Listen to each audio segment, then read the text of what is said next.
दोस्तों, CTs on the bank of river in India यानी पूरे विश्व में नदियों को सभ्यता का पालना कहा जाता है। इन नदियों से ही मानव का विकास जुड़ा है। हमारी ज्यादातर जरूरतें भी इन्हीं नदियों से पूरी होती है। इसलिए विश्व व भारत के अधिकतर शहर इन नदियों के किनारे ही बसे हैं। तो दोस्तों, आज हम जानने वाले हैं इस वीडियो में भारत की प्रमुख नदियों के बारे में।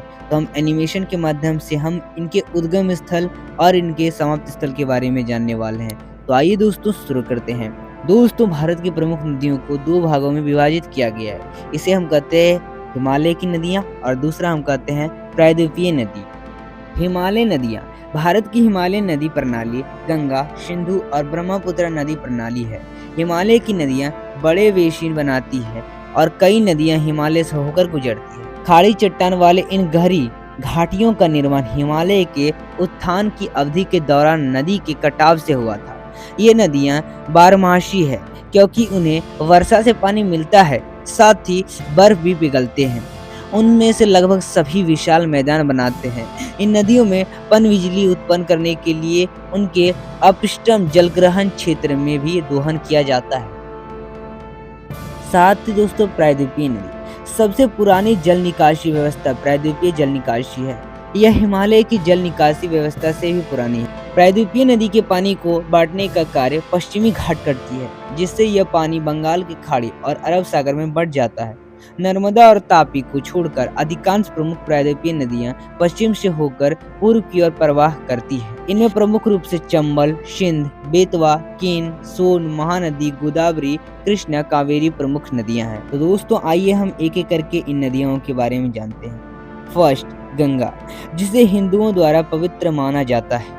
भारत की सबसे लंबी नदी यह उत्तराखंड के गंगोत्री हिमनद से उगती है और उत्तर प्रदेश और पश्चिम बंगाल सहित कई राज्यों से गुजरते हुए अतः बंगाल की खाड़ी में जाकर गिरती है। इसकी कुल लंबाई 2525 किलोमीटर। दोस्तों, दूसरी नदी है ब्रह्मपुत्र नदी। तिब्बत के आंशी हिमनद से उगती है और असम और बांग्लादेश से होकर बहती है।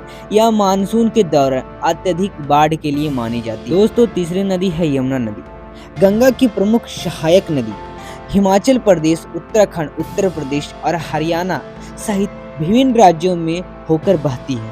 दोस्तों, दक्षिणी गंगा के रूप में जाने वाली गोदावरी नदी भारत की दूसरी सबसे लंबी नदी है, जो मुख्यतः महाराष्ट्र और आंध्र प्रदेश में बहती है। कृष्णा नदी ये महाराष्ट्र, कर्नाटक और आंध्र प्रदेश को पार करती है। नर्मदा और ताप्ती भारत की केवल ऐसी नदी है जो पश्चिमी की ओर बहती है और अरब सागर में मिलती है। नर्मदा में भेड़ाघाट के मार्बल रॉक्स हैं, जहां यह एक गहरे घाटी से होकर बहती है, एक सुंदर दृश्य बनाती है। दोस्तों, आपकी सातवीं नदी है कावेरी नदी। ये कर्नाटक, तमिलनाडु के पार बहती है और इसके व्यापार बांध और सिंचाई नहरों के नेटवर्क के लिए महत्वपूर्ण है। ये नदियां भारत की कृषि का समर्थन करती है, पेयजल प्रदान करती है और जल विद्युत उत्पन्न करती है और अत्याधुनिक कार्यों के लिए पवित्र स्थलों के रूप में कार्य करती है। दोस्तों, भारत की अधिकांश नदियां अपना जल बंगाल की खाड़ी में गिराती है। कुछ नदियां देश के पश्चिम भाग से होकर बहती है और अरब सागर में मिल जाती है। अरावली पर्वतमाला के उत्तरी भाग, लद्दाख के कुछ भाग और थार मरुस्थल के शुष्क क्षेत्र में अंतर्देशीय जल निकासी है।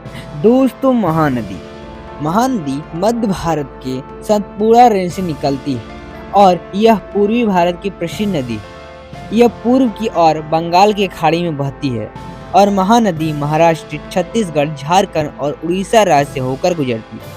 सबसे बड़ा बांध हीराकुंड बांध महानदी पर ही बनाया गया है। तो दोस्तों, ये थी भारत की प्रमुख नदियां जिनके बारे में आपने जाना। तो दोस्तों, अगर ये वीडियो पसंद आई तो वीडियो को लाइक करें, चैनल को सब्सक्राइब करें। मिलते हैं फिर अगले ही ऐसे इंटरेस्टिंग वीडियो के साथ। तब तक के लिए बाय बाय।